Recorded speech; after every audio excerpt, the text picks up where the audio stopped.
Hello, Writers Panel listeners. This is Brett, the producer, checking in again to let you know a very important announcement, which is that Ben will be at the world-famous San Diego Comic-Con, taking place July 19th to the 22nd. He is making a bunch of appearances related to his new Vertigo Comics book, Hexwives. You know, the one he won't stop talking about, right? First, on Thursday from 2 to 3 p.m., Blacker and his writing partner Ben Acker will be signing anything. It says anything you bring them at the Boom Studios booth number 2229. And just between us, please stop by. It's embarrassing for Ben if you don't. Then, on Friday, July 20th, from 5 to 6 p.m., Ben is putting on a pop culture witches panel. In an age where powerful women are finally being celebrated, it's worth looking at the pop culture witches, enchantresses, genies, charmers, and sorceresses who conjured the craft in our popular imaginations in the past. How have women with superpowers been portrayed, and how is that portrayal evolving? Panelists include Nell Scoville, creator of the Sabrina the Teenage Witch TV show from the 90s, Jessica O'Toole and Amy Rardin, the creators and showrunners of the CW's Charmed reboot, Ruth Connell, who has played the witch Rowena on many episodes of Supernatural, and Juliana Crouch, who is an actual practicing witch. That is an amazing lineup, and by doing just a small amount of internet research, I was able to find that that panel is taking place in room 23ABC. Directly after that, Ben will run over to the Vertigo Comics panel, and you should too, although you won't have to run far because it's also taking place in room 23ABC per the internet. He'll be there with his Hexwives artist, Mirka Andolfo, as well as a bunch of other creators of the new Vertigo line, including video game developer and programmer Zoe Quinn, Nine Inch Nails art director Rob Sheridan, and lots more. You'll see previews of the new books, which launch in September, and it should be a really interesting conversation. Finally, on Sunday at 10 a.m., Ben is part of the How to Be a Nerd for a Living panel. Very essential information, talking about what it takes to create a path to the career you want in comics, TV, podcasting, animation, gaming, and more. The other panelists include Travis McElroy of the Adventure Zone podcast and the My Brother, and Me podcast. Very nice guy. Susan Eisenberg, the voice of Wonder Woman in a lot of the DC animated movies and shows. Amazing. And Tommy Adeyemi, author of Children of Blood and Bone, and more.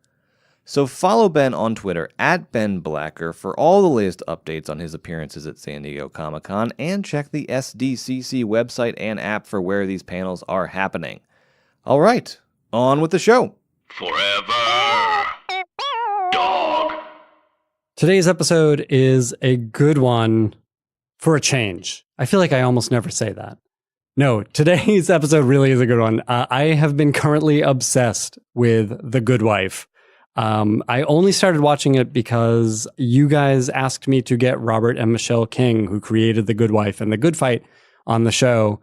And when I booked them, it was about 2 weeks before I was going to talk to them. So I was like, I better watch a whole bunch of Good Wife. And now it is a month later, and I'm still watching the show. It is so good. Did you know this thing happens halfway through season 5? That somehow was not spoiled to me, but a major character leaves the show. I didn't know this happened, and I watched it just recently, 5-6 years after it aired, and was floored. And I texted the people I know who wrote on that show, and I could not believe they did that to that character. And they were like, yeah, that was 6 years ago. Everybody knows about that. Anyway, Robert King and Michelle King are on the podcast today. It's a good conversation about The Good Wife, The Good Fight, both shows, which if you haven't watched them, check them out. Before any of that, I've teased for the past 6 months that I have some projects to announce, and I'm excited to finally get to announce one of them. It's called Hexwives. It's a new comic book from Vertigo Comics. Vertigo, of course, was the home 25 years ago of Sandman and Preacher and Fables and like these great creator-owned books that for many of us were inspirational and aspirational. Like these were big stories being told in the comic book format, which is a unique storytelling mode. And I'm finding that more and more with Hexwives. So here's what's happening. Hexwives is the pitch is, what if Samantha Stevens from Bewitched were not a suburban housewife by choice? She has all of this power, and she's here cooking dinner and cleaning for her husband.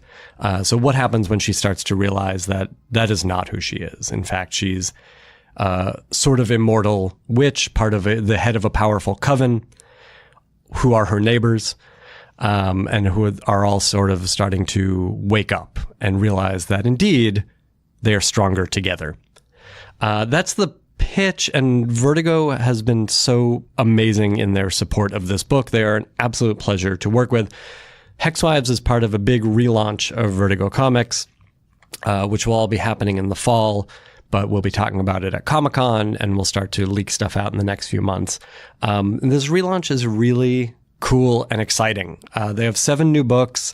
They're all these really smart, high-concept books from writers like Eric Esquivel and Brian Hill and Zoe Quinn, who, the famous gamer, and Rob Sheridan, who is the art director for 9 Inch Nails, Tina Horn, who is the host and producer of Why Are People Into That podcast. It's a sex advice podcast. She's a sex activist and educator. So it's all a bunch of really interesting people with strong points of view, with things to say. And I'm lucky just to be part of this, hanging on for dear life and hoping they don't realize that I'm just a television hack. They're all really smart and contemporary feeling books. They all feel like books that the creators of them were compelled to write. Go to vertigocomics.com, check out the descriptions of these books, because they're all really cool. On Hexwives, it was important to me to be, if not the only male voice, sort of in the minority. This is a book about women, and this is a book about powerful women.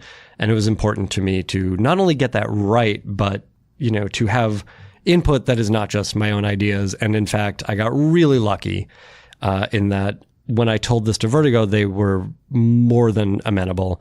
I wound up with these really amazing editors, Molly Mahan and Maggie Howell, who are everything good in the book comes from them. I'm going to be saying this for the next year and a half about how all of my collaborators are making this book great, but it's really true. And I'm not being humble about this. I actually feel bad about it. I wish I had more great ideas in the book, but I came up with the premise, so I have to write it. But Molly and Maggie have been instrumental in making this right, getting this right, making this a book that feels emotionally true and honest. Part of the book is about the insidious ways in which men control women. And so the other key collaborator of which there are many, on this book has been my wife, where, she's been with me on this journey, and I wander into the room and I'm like, hey, tell me the terrible ways I try to control you. And she tells me, and I learn something both for the book and for my life. The artist on the book is Mirka Andolfo, who is this incredible Italian artist. She worked on Shade the Changing Man, the annual. That's out there. You should check it out. She worked on the DC Bombshells books, and she hasn't done a regular book like this yet in her career. And I think this is going to be a huge coming out for her. She's just knocking it out of the park. And the colorist, Marissa Louise, I cannot say enough good things about.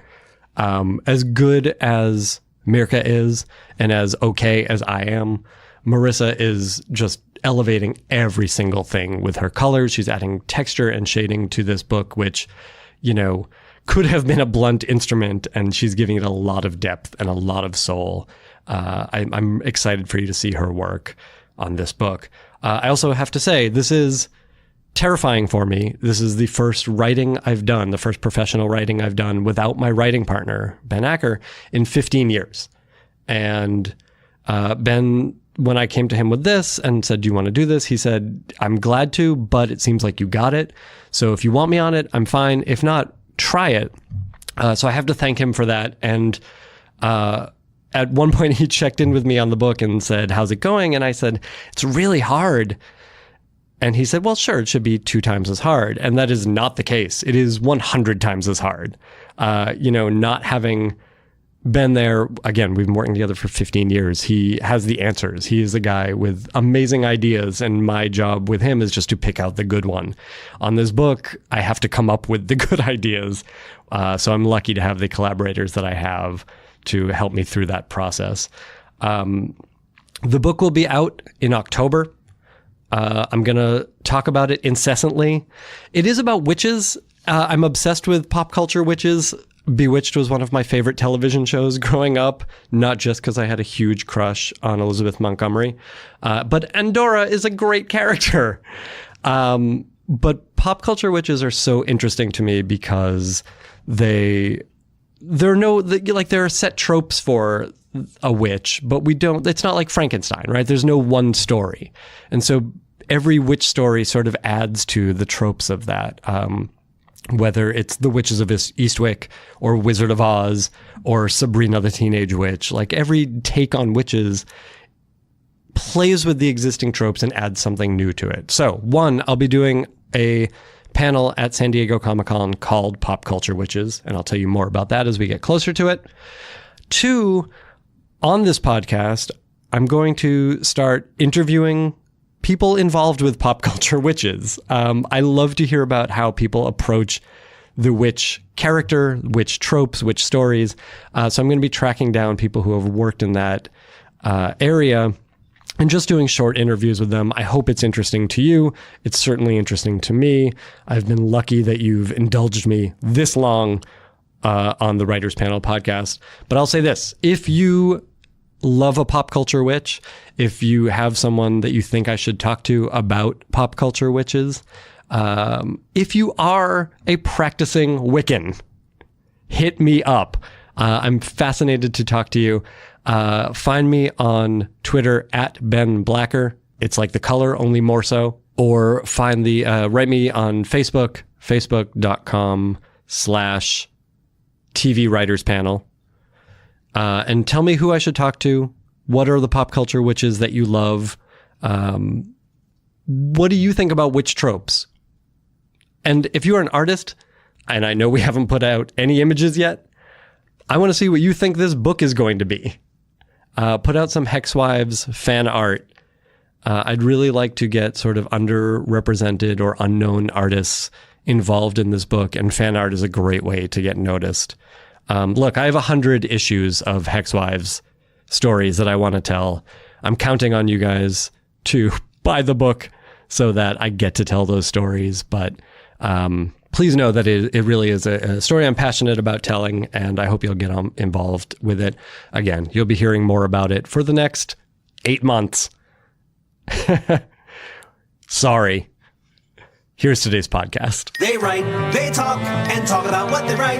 Tune in tonight, or whenever the time is right. It's the Writers Panel with Ben Blacker, and it's starting now. Oh, yeah! We are at the ATX Television Festival, and finally, listeners, we're talking to Robert and Michelle King. First of all, thanks for chatting. Second of all, I told you off microphones, I will tell you on microphones. I love The Good Wife. I love The Good Fight. I can't stop watching it. This is maybe a dumb question, but for those of us who make TV, I think it's, what's the secret sauce? How do we make an addictive show like you guys do? You're very nice, first of all.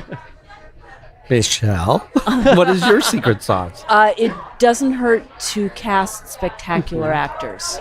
And so we've been very fortunate in that regard. Starting with Juliana Margulies on The Good Wife, and then Christine Baranski, Josh Charles, Cush Jumba, Rose Leslie. I mean, this is a magnificent group. We benefit from the fact that we film in New York. Mm-hmm. So we have access to a lot of spectacular theater actors. Yeah, and that is something, it's a little something extra, right, that we don't always get in Los Angeles. Right. Let's go back to the beginning of that show specifically and talk about the inception, the beginning of the show. Where did it come from? What were you each doing at the time? Were you writing together at the time? We were writing together. Okay. We had everybody probably knows the writer's strike in 2008. We had just come through the writer's strike and we're broke. We were force majeured out of deals at ABC. Oh my God, it was a nightmare time. We were thinking we were going to sell our car, which is like the equivalent of death in LA.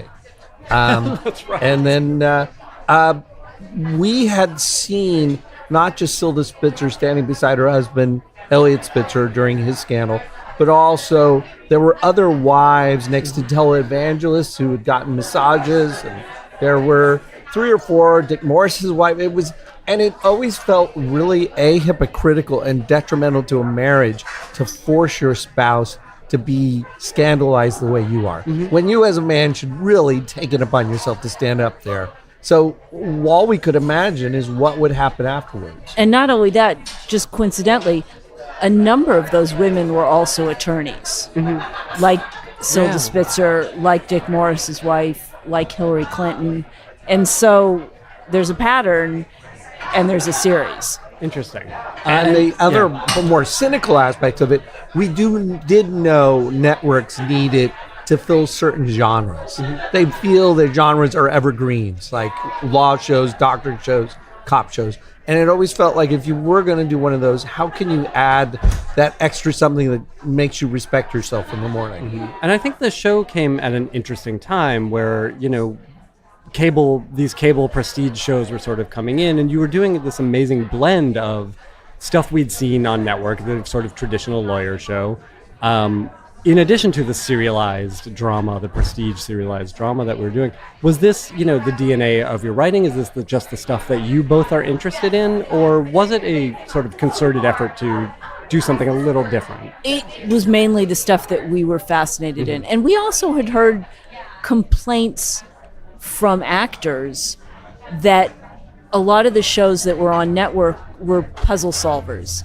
And they were really about complex plotting, but not about complex characters. Interesting. It is kind of amazing how much the business of TV, anyway, has changed over when we started that. I mean, we made the pilot in 2009, I think.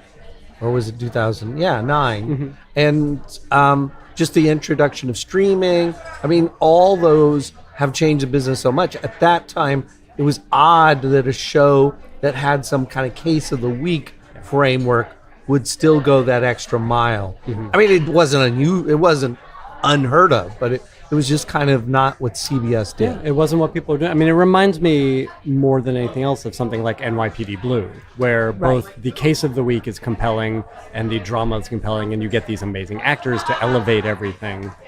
So it's a pleasurable watch, top to bottom. I want to go way back and sort of talk about the stuff that you were interested in early on. Like, why write? What made you say, someone wrote this thing, that's something I'd like to do? Do you remember? For me, it was features. I mean, I was aware of, I liked TV. I wasn't obsessed with it. I loved Dick Van Dyke Show and reruns. It was that kind of thing, but I wanted to write movies and started in movies. And then when Michelle and I started writing together, we were approached by a director who I'd already made a movie with, who wanted to flip over into TV because he thought that was more promising. And this was before, obviously, peak TV was a gleam in anybody's eye. I think it was before Sopranos. So we kind of decided to make features, one side of what we did in TV, another. And once we got a taste of television, there was not any going back because you just have so much more control, and the length of storytelling is really appealing. Yeah. But if you're asking in general about writing, I think we were all moved by the 70s movies that maybe we didn't see in the theater at the time. But The Godfather, 3 Days of the Condor, All the President's Men, The Candidate, all those movies were just felt like they did something more and engaged in pop art. What you can't do sometimes with novels or theater, or it's harder to do, is engage with a larger audience all at once. And I like there's something gritty about genre work.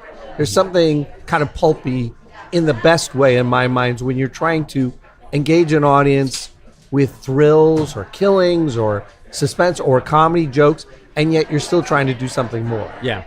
I think that's something that you both have done very well over 11 years, 10 years on the series we've seen, where you're getting these very real characters, but you get to sort of push the parameters of that pulpiness. If you get to have a fun crime or a fun story or act out in court or whatever it is.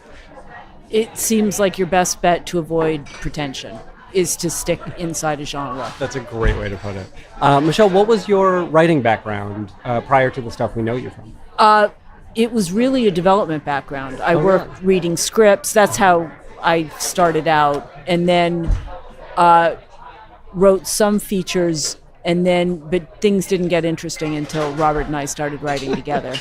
Tell me a little bit about that. There's two parts to it. One of which is writing when you're not being produced. And the other part is when you're writing and you're show running. Yeah.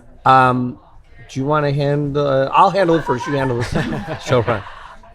It's a really big job, and it can take over your life, or frankly, it does take over your life. And I think it would be horrible to try to do it on your own. And I don't understand, frankly, how people do it on their own. Yeah. And to have a spouse that was completely disconnected would be difficult because you wouldn't have enough time to spend with them. And I think it would be difficult to force yourself to focus on things that had nothing to do with your work. It's interesting. And prior to being produced, I do think it's you probably find this where whether working with your partner, you bring in different interests, and it's important to have that Socratic method about storytelling. With TV, it's even more important because there's so much of it, so much storytelling you have to do. And I would say that Michelle's better with structure, I might be better with dialogue, and I think those two interests kind of mesh. And then, so knowing that, and sort of, it's interesting knowing your strengths coming into that. And I'm sure, as you work together over the years, everything starts to overlap. But when you first put a room together, how did you take to a room having worked just with each other? It's the best. It's a dream. Yeah. No, it's Yeah. spectacular because, first of all, you're reading dozens, but probably more, writing samples. So you're finding the scripts that impress you the most. Then you're meeting with all these writers. So you know that someone is really smart and witty and interesting. And then you get to bring 6 to 8 of those people in a room and talk about a story you all want to tell together. I mean, it really is. When it's going well, nothing is better. It's a difficult, lonely process writing for features, and you're always fired. It's just TV, and I imagine it's one of the reasons why TV rooms are creeping now into features. Is when it's done well, it's a very honest way to tell story, because you're not convincing yourself or your writing partner that this will work. You're really having to sell it to a group of people. And when that is done with genuine interest and shared interest, it actually, I think, improves the product immensely. Yeah. It makes complete sense to me that features would go this route. Were you comfortable? Like, what was the room dynamic with two of you? And then once production started as well, did you divvy up responsibilities? Did it come naturally? It does come naturally. I mean, we tend to take care of different things, which works out fine. I mean, I would say that you do casting more. A little more. You do definitely wardrobe. And the legal production department, design. And you're dealing with editorial and run the room. I do the tone meetings, run the room, and it is a two-person job. I don't know how like a Ryan Murphy or Shonda does it. Yeah. 'Cause And folks that have more than one show, I really don't understand that. I'd have to follow them around to get it, because we're only doing 13 episodes a year now. It still takes over your life. Let's talk about doing 22 episodes a year. Like, you were one of the last shows that did that. Nobody really does that anymore. But it's also the TV that we grew up with, right? We're used to that format. What did you have going in? Like, I'm curious about the pitch process for Good Wife, and then what you knew coming in, and then what you needed the writers to bring as well. So it's a big question, but let's, break it apart. Well, one thing we needed from the writers was legal expertise, because neither Robert nor I are attorneys. And in addition to having a lawyer on call as a consultant, an Illinois attorney, we every season had at least 2 writers who were also lawyers, and some seasons 3. Was that an easy slot to fill? Was that an easy person to find? There are a fair number of those people. All right. Yeah, not as hard as I thought it would be. Yeah. There does seem to be a lot of people who are sick of being in law firms and want to go be in a writer's room. I would say the other angle we got from other writers is the procedural aspect of it can be very hard because it's finding twists that kind of almost are standalone set pieces. And the difficulty is there's so much case-oriented TV that everybody's after the same twist. Sure. So everybody's reading the same news at the same time. So you know that if it's on our show, it's probably on CSI. And so having original writers who spend their lives kind of thinking in terms of the new twist based on, and that's one of the reasons we pursue technology so much on the show, is there didn't seem to be many shows that were diving in head first into the way technology was changing weekly, and that seemed to be a way to find twists. The other part of your story, 22 a year. 22 a year is, we're look back, not sure. I heard Damon Lindelof say this. He looks back and can't even imagine how he did. The same thing here. I mean, it takes over your life. You have 3 weeks off a year. One more week off at Christmas. And it is the office. It is the job. And it's difficult when you want to do it well. If you're doing a supervisory or a journeyman or woman show running job, I imagine you can keep it in its place. But if it's all involving, it's pretty amazing difficult.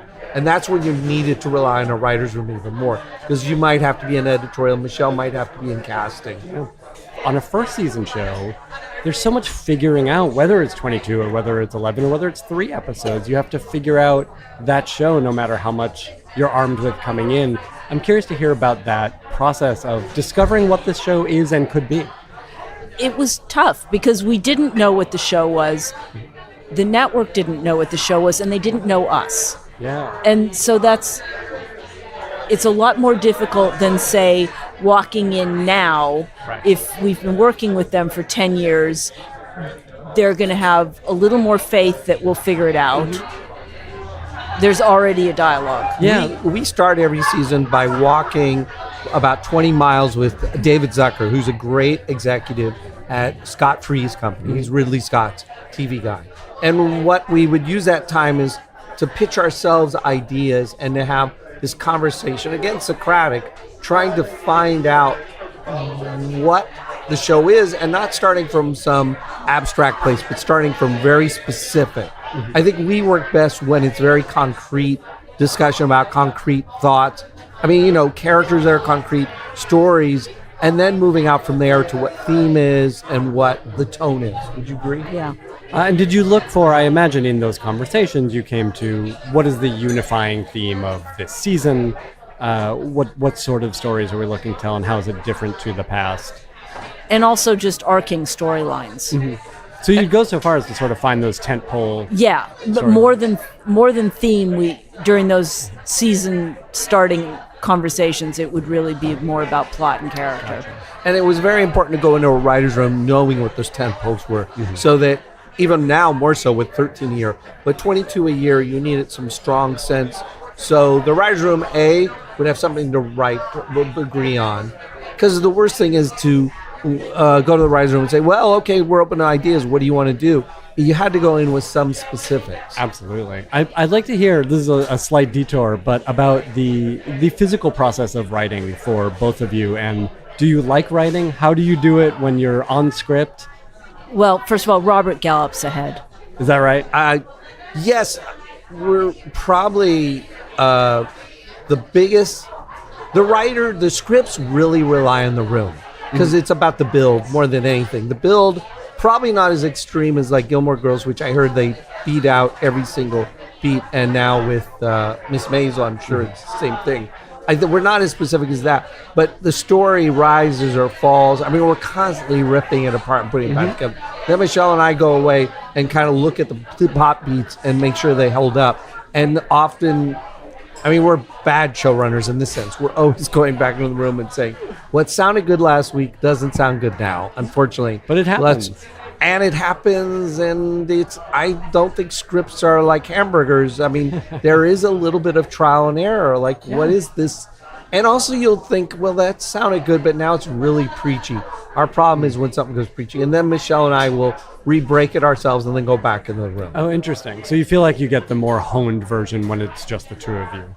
I would say on some scripts, it's very important. Whenever we have problem, now we're talking to each other. Yeah. Whenever You should talk to each we take it away and kind of, okay, what is the problem? Right. Why is it and not then Joe? it's just a time of panic as much as anything else. Yeah. But it does become easier to bear down. I mean, you are on the same page. You have a like sensibility. So I would imagine, the room can be used for so many things, from idea generation to building. But, it's your show, ultimately. And you're know to it get best. blamed or credited. Sure. I think also sometimes you'll think that, there was a good idea that would, like a piñata, have all these treats in it. And then when you actually are whacking at it, it's like, oh my God, this is kind of empty.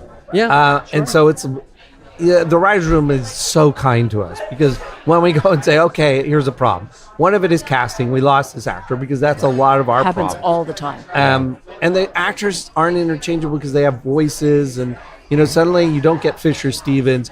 You can't plug in Jerry Adler, Right. Because those are very specific.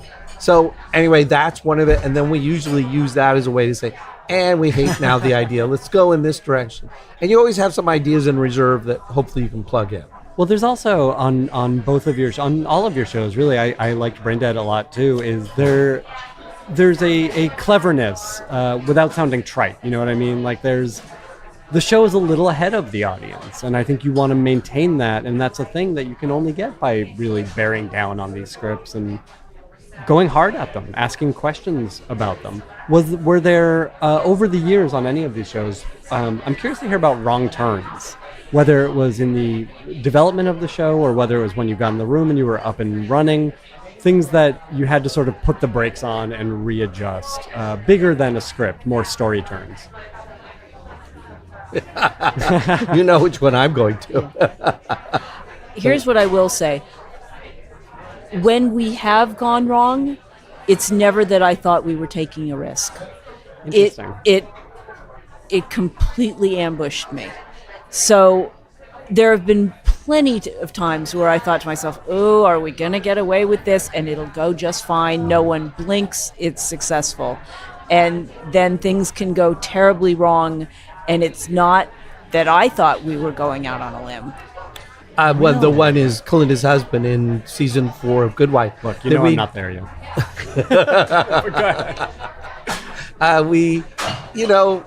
As Michelle said, it did not seem like a stretch that Kalinda was best when she was made vulnerable. Mm-hmm. And we didn't know that much about her, and to see something from her home life seemed like an interesting way to go. Mm-hmm. I think one of the problems we ran into was we were pursuing theme over character. Interesting. And in theme, we thought it was interesting how someone that basically she was a mirror of what was going on with Juliana Margulies' character with her husband. And I think that was a mistake, because there's a James Bondian aspect or a Tomb Raider aspect. Yeah. She was not, you don't want to know that Tomb Raider has a, who's going to wash the dishes tonight problem, Right. And I think that was part of it. So we really, the writer's room, we all struggled with it because we'd written 5 or 6 episodes ahead, and we were shooting them, how to flip around, because it was supposed to last the whole season, how we could stop it before it kind of like Ivy or Weeds took over the whole show. And by the way, that had nothing to do with the actors. Sure, the of actors were course. great. Yeah, Mark Warren and Archie Punjabi were yeah. both fantastic. It was truly a place where we felt so guilty because it felt like the writing was letting them down. And again, Michelle's exactly right. We did not see that. Felt like it seems like a natural, perfectly way to natural go. choice. it felt like it was, and So interesting. it did not work for the audience. pretty universally. One thing where the writing and writers room really help you with is humility. There's nothing more humility-inducing than trying to, and especially do 22 a year. Yeah. Oh my God. Well, this is a thing I would imagine you had to contend with. It must have hit even harder when it came to The Good Fight, where you have this enormous fan base, these people who love the show. And you also have, so you have a responsibility to those people to create a high quality show, tell stories that you want to tell, but that they also want to see. You also have a responsibility to these actors who are such a high quality, high talent actors. You want to deserve them, right? Yes, and that's even more pressing. Yeah. So how do you contend with these responsibilities? How do you make sure that we're not letting anyone down? It's a big question. Yeah, just speaking personally, I would say ignore them and do the best I can. I mean, that's it. I think anything else for me, I'd freeze. So, I mean, I am very aware that we need to do the very best we can every single episode, but that's it. And then it's just, that's the given, and off you go. And the other thing is trying to give the actors something that they don't usually get. So we run in the opposite direction of, like Nathan Lane was in a lot of our episodes of Good Wife, and he had always been played as a version of the Birdcage character. And it always felt like, no, let's still pull away those usual crutches of those characters and play the comedy that he brings to everything, but as an accountant who is humorless, And so I think that's, I think actors appreciate going in the opposite direction. And I think, this is a real testament to the writing, and it's a thing that's come up a few times over the years, but I feel like we can't hit it hard enough, especially for new writers. I remember we talked about it when I talked to the Justified folks, that these tertiary characters have to have lives of their own. Was this something that, comes easily to you? Was it a realization that you all had in the process? I don't know if it ever was a realization. It was just a given that you wanted to make everybody interesting. Yeah, you would think. Yeah. And actually, when it became critical to talk about for us was when we were starting The Good Fight.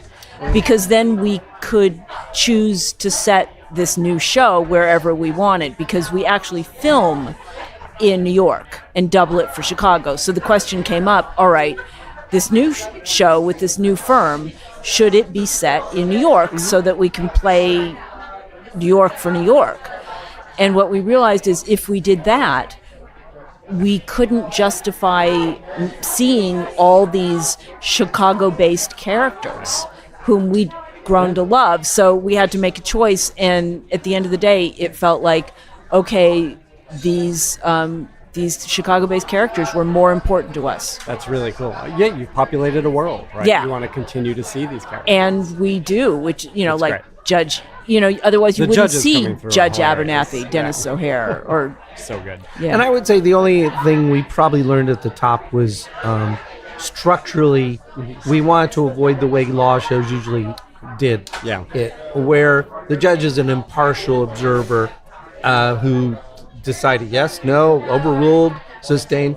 It felt more interesting to have the judge be this third dimension, that you had to work off the judge's biases, idiosyncratic, idiosyncrasies, and their own problems with you. So that felt like, I would just say the structural changes was something we learned fairly early on in The Good Wife. I will say it never feels like, The Good Wife never feels like a law show that we've seen. I grew up on LA Law, right? And we knew what those were. And it has a similar thing where the cases were interesting and the lives were interesting, but it was a pretty standard format.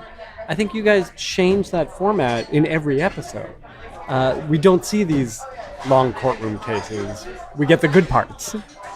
Was this a conscious decision? Is it something you fell into? How did that start to...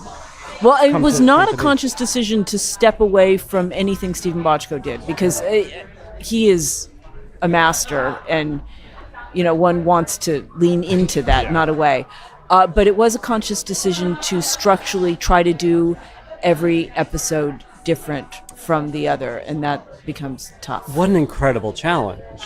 It is, that's but a puzzle. It is something that the writer's room struggles with, is you not only need some case or what interests you, but what is the different way you're telling the story. So is it two courts that are influencing each other? Are we now in the jury room, but we're flashbacking back to what they're talking about, trying to decide what to do? I would say, though, what we probably most want to avoid is a lot of courtroom dramas tended to be about speeches that played into the morality of what was going on. And that didn't seem truthful to what courtroom was. Janet Malcolm has these wonderful books and essays about the law as storytelling. Mm-hmm. The law is, and that felt more interesting to us because it made it much more of each episode being a bit more of a heist, where how do we trick the jury into loving our story and hating the opposition story? Or without a jury, is it that we're trying to show the other lawyer that they should not go to court and should pay up now because we're trying to prove how much better our case is? And that could be about using morality very cynically, or it could be about just game playing. And that felt more like chess moves and not so much the editorial page of the New York Times. Yeah, it also feels very honest. It feels, for as much as this can be soap, this can be drama, this can be, law tropes, it feels very honest. Something I loved especially about that first season of Good Wife, and I think we see it again in The Good Fight, is these characters were blunt about this is a business. This is a money-making business, and I feel like we never saw that in TV before. Talk to me a little bit about, showing this as a business without it feeling like a boring business show. Well, it was always clear to us that our characters and our lawyers were pragmatists, and they need to pay the rent. They want to be thought well of as strategists, and it isn't going to be all about morality for them. Yeah. They're not crusaders. Right. It can't be. Yeah. In order to run a successful business. It's And really also, it interesting. always felt more interesting to have it be law as performance. That you're going up there and you really are playing a character. And there's an exhaustion factor with that, too, that was interesting. The whole idea that, we told ourselves that this was the education of Alicia Florrick, the good wife, anyway. And that was that Alicia would start in one place about the law and become to learn what was really required. And what was required was a bit living a lie. And so that seems fascinating. I mean, everybody has an element of that. You put on one face for work, another face for home. I mean, it is just how you work. And that, I think, is where people can relate. So it's not always about being sympathetic, because many writers listening to this may think, oh, I have to give him a dog or her a dog. And I also have him to say, this is the right thing. Or there's a wonderful movie, Sicario, but one of the things I thought failed about it was I wanted the actress, the character, to be turned on by the violence you saw. Because when you watch it, you're turned on by all that violence and action. And that's just as moral of a decision, because you don't need your characters to supply the morality of the show. The author supplies the morality of the show. Yeah, that's real. I had this thought in watching both series that, and I'm curious to hear, what you think of this, so I'll just throw it at you. It struck me that The Good Wife could be a cynical show in a hopeful time. And The Good Fight feels very much the opposite, a hopeful show in a cynical time. That's a great quote. Well, you and I started this season saying that the show should be about hope. Right. And then we were unable to write that show. Is that right? Yeah. Our worry was there was a Trump saturation going on, that people are watching so much Trump commentary in late night that we wanted to do a show that wasn't that. And then we dove in head first like pigs in the mud. And the only thing that makes it hopeful probably is the arc of it with Christine. That and the fact that it's pretty clear to us that this group of people are family, and they are, despite their squabbles, sticking together. Absolutely. I think that is a hopeful thing. I mean, there's also great, even just in the first 5 minutes of The Good Fight, when, first of all, you get your first swear, which is great. But nobody swears like Christine Baranski. Sure. She's so good at it. But there's this feeling of, and coupled with the title, like, she's not going to take this. these people stand for something, and that's it's a different feeling to the sort of often cynical view that her character and Will had to have in The Good Wife, right, where they were often struggling to just survive. I wonder if as a that's company. coming through despite ourselves, because I wonder if that's our reaction to the news, is we're trying to find some happiness and some happy endings in that. We just did a panel with David Simon who was talking about the difficulty with being optimistic today or doing happy ending shows is it's not honest to what's going on, and it's not honest to how you make change, which is in minimal ways. Yeah. And it occurred to me, yes, and one of the ones he brought up was The Candidate, and at the end of The Candidate, Robert Redford turns to his campaign manager and says, what do I do now? The only thing I'd add to that, though, which is I think more reflective of what our attitude is, it still ends with Robert Redford winning, which, in other words, it gives the audience that amount of happiness for the premise. And it still does a little bit of a cynical twist at the end in a good way that makes it real. But it would be, if Robert Redford lost, then what do I do now? It makes no sense. Right. So anyway, that's, I think, another way to handle it these days, which is there's hope in each episode, even though there's a bit of cynical twist on the end. Yeah, I don't think anyone does this job that doesn't have a real appetite for control. And so you want to feel like you're controlling something fictionally. Yeah. And that is allowing, in this case, mainly Diane, to regain her footing to some degree. And that's, I guess, hopeful. John, as you wrapped up The Good Wife, at what point did you know you would stay in this world? Well, we were hoping another showrunner was going to take it. Really? Yeah. Interesting. Go ahead. And then things shifted, and we ended up taking over the show. And so it was all a little unexpected. Oh, that's really interesting. Yeah, we didn't know until, I guess, August of last year that we would be doing this. Wow. And then, and the show would have been more cynical if Trump hadn't won. Because there was a cynicism behind the premise. There was a cynicism that this was a spin-off. People could tell you, oh, my heart's in it, my heart's in it. But, The Good Fight, which was an echo of The Good Wife, there was cynicism was on top.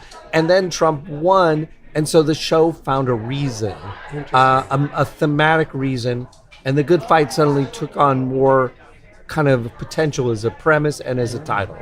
So, when you thought you were walking away from this world, what was next? I mean, you spend a long time with characters writing this world, exploring every corner of it, I'm sure, over the series. For how many episodes you guys wind up doing? 100 Of Good Wife, 156. Yeah, that's a long time to live with these characters and to be telling these stories. Did you want to shake it off? Were you starting to poke around and look for new stories to tell? And what would that be? I would say we're always looking at other stories and struck by other areas that seem fertile. One of the things that we liked in The Good Wife was pursuing religion in a way that it wasn't pursued on TV before. Except maybe the Americans. There wasn't a same sense of an older generation that was looking askance at a younger generation that might be drawn to religion in Grace's character. And so one of the things we were pursuing is what's going on with Pope Francis now in the Catholic Church. So we had a project called Vatican City that we were pursuing, which was this new Pope hired the first female spokesperson for the Vatican, and it's her story. And so there was an element of, Good Wife to it. I do think it's difficult because TV doesn't deal well with religion. Yeah. It is seen as a divider. It is seen as, so even in the sense of Pope Francis, who is making moves on global warming that our country is backing away from, it's very difficult to pursue that. So that, and there was something, we're only doing very oddball premises. Girls with Guns, which was about the Israeli Defense Forces and how women are brought in, are basically drafted, at 18 years, which was a Gal Gadot kind of, It's like summer camp with guns. Yeah. Yeah. That's an interesting area. Yeah. It's worth pursuing. And then we yeah. have something at Showtime Oh, that's now right. with another showrunner who will be running called Your Honor. Yeah, which again, it's in the same basic milieu, but obviously different stories. It's different. It's coming at it from a different direction. It's I very imagine. different. It's more thrillery. Oh, interesting. Yeah, and Your Honor is not the best title for it. It's No, the yeah. Israeli format is called Your Honor. So Is it Your Honor with an exclamation point? It's Not yet. multicam. that'll be next. Yes. Let's go down an avenue and talk about Brain Dead for a minute. I really enjoyed this show. There's so much to like about it. Where did this come from?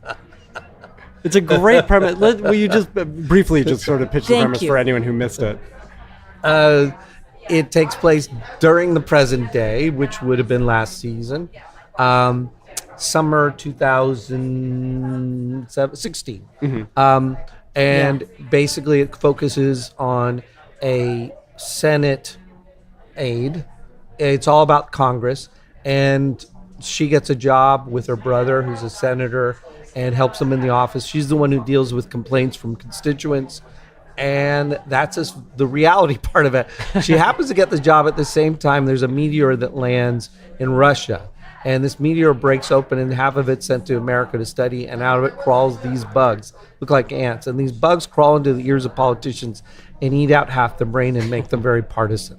So it's Invasion of the Body Snatchers crossed with a political show. Yeah, with the West Wing. Yeah.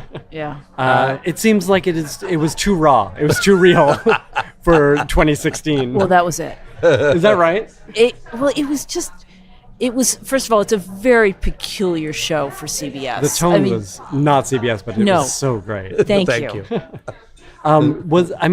That's a tough thing to pitch too. Like pitching a tone like that. They know you for something, right? They trust you now to make a show. And as you said, this sort of leans on a thing, a pulp aspect of it, which means you get to sort of push it, but to have real characters. Do you pitch tone, or do you just say, you'll see in the pilot? Well, we knew it was going to be politics plus horror. And I think we discovered the tone as we were going along. I don't think we entirely knew what it was going to be. Nina Tassler hooked us up with Judy Smith, who Scandal is based on, a fixer from DC, and she wanted to do something about politics, and we couldn't get our head around it because political shows, they turn into position papers. They turn into, Or into soap opera. Yeah, right, or the soap opera is being thrown in big globs Right. to avoid talking too much about budgets. Right. So it felt like Michelle and I were talking about it. This is another one where I don't know how we can do cats, and then you realize how you can do cats. Did you go for walks and talk Yes, about it? we did. I mean, I hear this all the time. Like, that's the Yeah, best way to hash we stuff did. out. I do it Probably. too. And it just right around that time, there was a budget impasse that closed down the government, and it felt like one of those moves that had no strategic advantage to anyone, and least of all the Republicans. So it really felt like it was coming out of partisanship and nothing else, and that made us think in terms of Invasion of the Body Snatchers, that it might be a good way to do politics. Yeah, different. there was no explanation, so we could invent one. So we send over to CBS saying the only political thing we can imagine doing is a horror TV show, serialized, that is basically Roger Corman meets Patty Chayefsky. It's That's a great pitch. trying to do a stupid show that actually is smart underneath it. Yeah. And the part of it is our interest in being unpretentious, because there's a lot of TV shows that are stupid shows pretending to be smart. So this would be just, won't this be commercial? But it's also very funny. I mean, Thank you. I think that may have been, as much as there is humor in The Good Wife and in The Good Fight, I think that may have been unexpected for people. Yeah. Was it baked in? Does it come from the premise? Or again, was it sort of discovered Yeah, it along was the way? baked in. Yeah, I would imagine. Yeah. You're One not of going to do a serious show about alien bugs taking over Congress. You think they wouldn't try? CBS had a lot of trust in us, probably misguided at that point, but they had a lot of trust, which allows you to experiment. So I hate recaps because I think they are idiots. They they're ugly, and they're put at the front of the show. And so we got a friend, Jonathan Colton, to do these songs that recapped each episode. And so there was a real sense of all bets are off. Let's do what we want. Let's have the comedy we want. We did an episode that was about America's creeping into torture. We did an episode that just used the Monkees song. Oh, no, the Partridge Family song. What is it? Anyway, it was just, it was kind of throw it at the wall and make it stick. I mean, why not take a big swing when you get that opportunity? Yeah. Right. Did you feel, moving closer to now, when you had the opportunity to, when the opportunity came to run The Good Fight, that you had to take big swings on it to make it different, to do something different for yourselves? Oh, yeah, I'm nodding yes, and you're nodding no. Well, I mean, Should we go for a walk? yeah, maybe. I just speaking for myself, I don't start from that sort of distance to it, and it's more okay. How do we make this setting different from The Good Wife? How do we make this a truly different show, and have fun with it, and just start from there? And for us, for me, CBS All Access was a new thought. It was untested.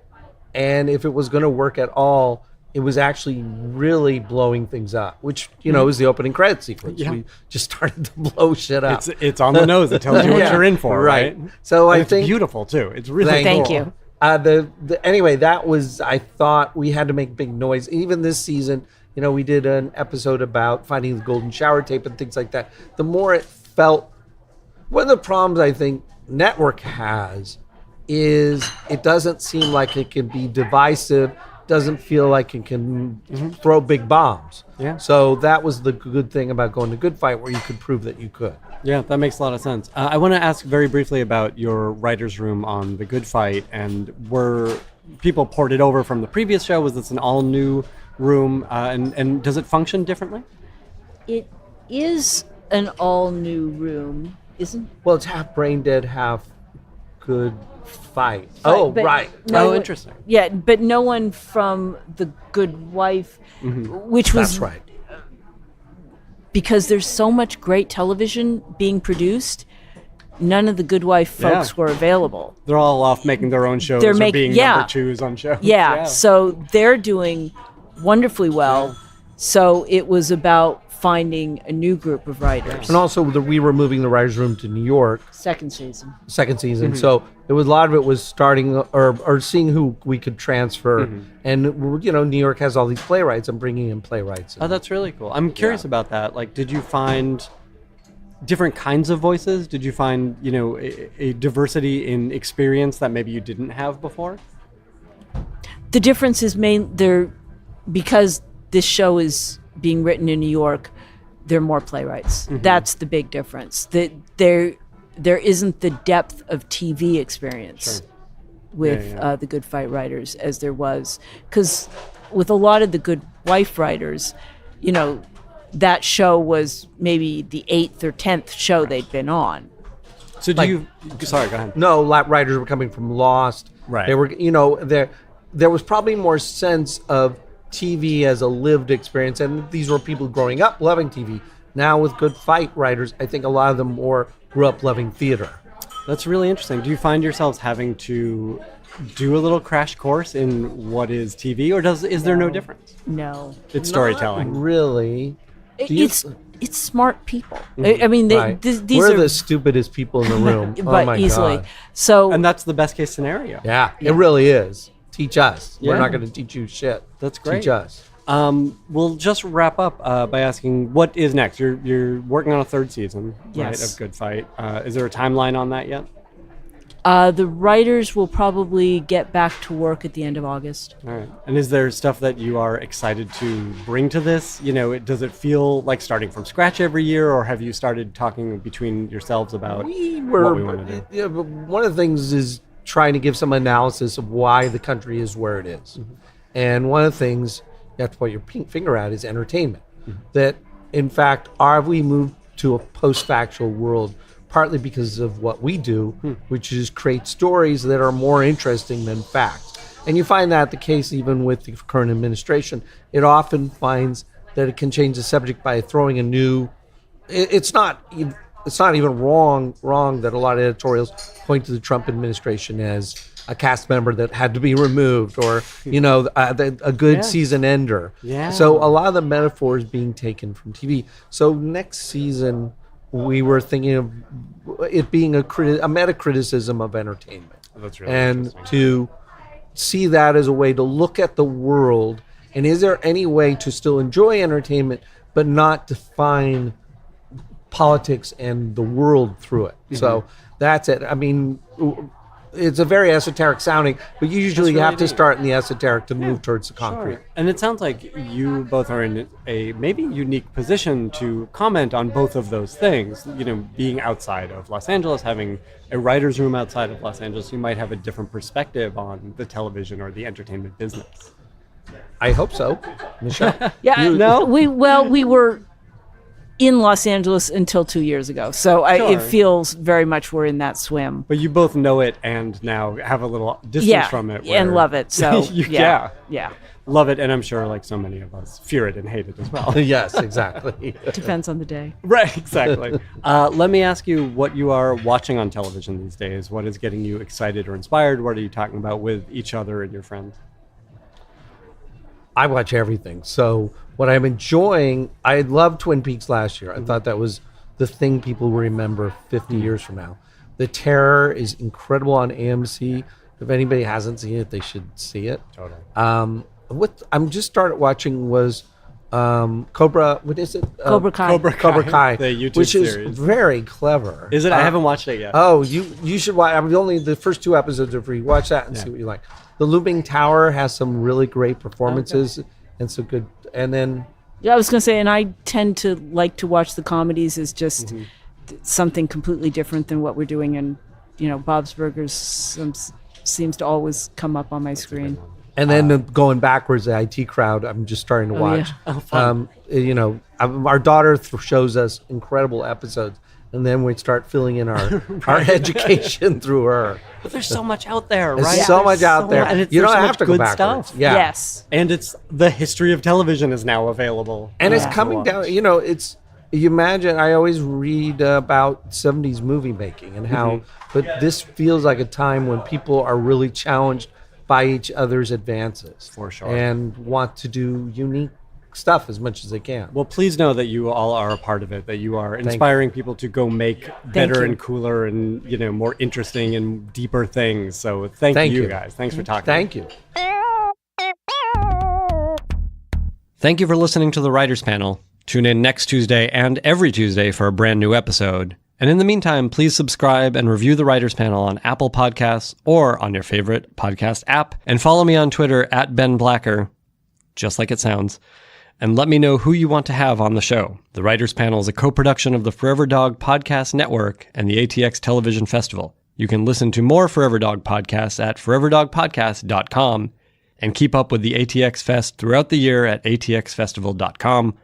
Thank you, and see you next week. Well, you'll hear me next week. Thanks for subscribing. Forever. Dog.